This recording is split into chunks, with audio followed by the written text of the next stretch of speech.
Leta 2012 je Narodna galerija prejela donacijo del kiparja Frančiška Smrduja. Očetove kipe je Narodni galeriji poklonila akademska kiparka Mojca Smrdu. Gre za 37 osnutkov v mavcu in glini in od prevzema dalje je potekalo intenzivno proučevanje, predvsem pa restavriranje del, kajti zaradi občutljivosti materiala je bilo mnogo kipov v zelo slabem stanju. Kipar Frančišek Smrdu je leta 1927 zaključil šolanje na umetno-obrtni šoli pri Alojziju Repiču. Njegova učitelja sta bila tudi France Kralj in medaljer Anton Sever. Predvsem Sever je svojemu učencu posredoval veliko sposobnost modeliranja reliefov in relief se pravzaprav v Smrdujevem opusu pojavlja vse skozi. Frančišek Smrdu je nato nadaljeval šolanje na akademiji v Zagrebu. Na Zagrebški akademiji sta bila njegova profesorja Robert Frangeš Mihanović in pa Frano Kršinić. Kršinić je izhajal iz domače tradicije kamnoseške obdelave na Korčuli in to sposobnost obdelave kamna je posredoval svojim študentom, tako Frančišku Smrduju, kakor tudi Borisu Kalinu.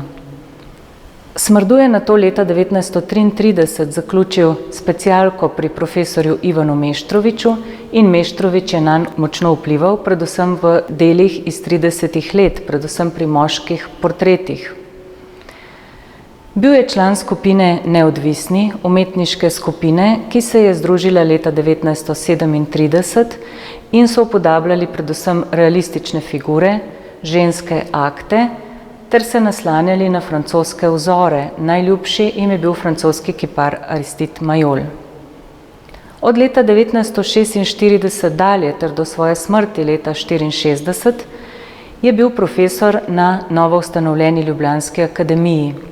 Med njegovimi študenti velja omeniti kiparje Draga Tršarja, Ivana Štreklja, Stojana Batiča in Jakoba Savinška.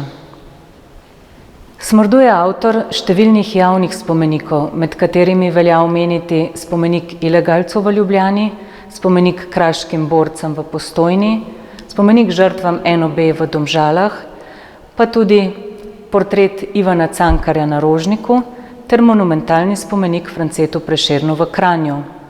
Za Prešernov portret je leta 1949 prejel Prešernovo nagrado. Najbolj pa v njegovem opusu izstopa mala plastika. Gre za upodobitve ženskih figur, upodobljene v zglajeni modelaciji, bodisi stoječe, čepeče ali sedeče figure, upodobljene z atributi, kot je na primer knjiga, cvetje in tako tudi naslovljene kot Dekle s knjigo, Dekle s šopkom ali pa z bolj poetičnimi naslovi, na primer Dekle, ki zbira misli ali Drobne sanje. Ta dela preveva nekakšna nežnost, meditativnost, milina in potopljenost figur v njihov lastni svet.